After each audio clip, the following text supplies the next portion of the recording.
ব্রাজিলে ব্যাপক বন্যায় মৃত্যু বেড়ে ৫৬। প্রবল বর্ষণে এখন পর্যন্ত ৫৬ জনের মৃত্যু হয়েছে এবং আরও ৬৭ জন নিখোঁজ রয়েছেন।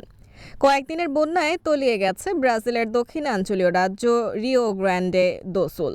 রাজ্যটিতে প্রবল বর্ষণে এখন পর্যন্ত ৫৬ জনের মৃত্যু হয়েছে এবং আরও ৬৭ জন নিখোঁজ রয়েছেন। শনিবার ৪ মে রাতে এক প্রতিবেদনে এই তথ্য জানিয়েছে ব্রিটিশ সংবাদ মাধ্যম বিবিসি। প্রতিবেদনে বলা হয়েছে, ব্রাজিলের দক্ষিণাঞ্চলীয় রাজ্যে কয়েকদিনের ভারী বৃষ্টির কারণে সৃষ্ট ব্যাপক বন্যা ও ভূমিধসে ৫৬ জনের মৃত্যু হয়েছে। কর্মকর্তারা বলছেন, রিও গ্র্যান্ডে দো সুলে আরও ৬৭ জন নিখোঁজ রয়েছেন। গত শনিবার ঝড় বৃষ্টি শুরু হওয়ার পর থেকে প্রায় ২৫,০০০ বাসিন্দা তাদের বাড়িঘর ছাড়তে বাধ্য হয়েছেন। কমপক্ষে ৫ লাখ মানুষ বিদ্যুৎ এবং বিশুদ্ধ পানি ছাড়াই থাকতে বাধ্য হচ্ছেন। এমনকি ব্রাজিলের এই অঞ্চলে আরও বৃষ্টিপাত হতে পারে বলে আশঙ্কা করা হচ্ছে।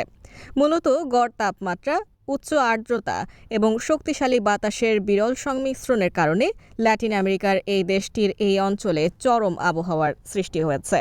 রাজ্যের ৪৯৭টি শহরের অর্ধেকেরও বেশি শহর ঝড়ের কারণে ক্ষতিগ্রস্ত হয়েছে। বেশ কয়েকটি এলাকায় রাস্তা ও সেতু ধ্বংস হয়ে গেছে।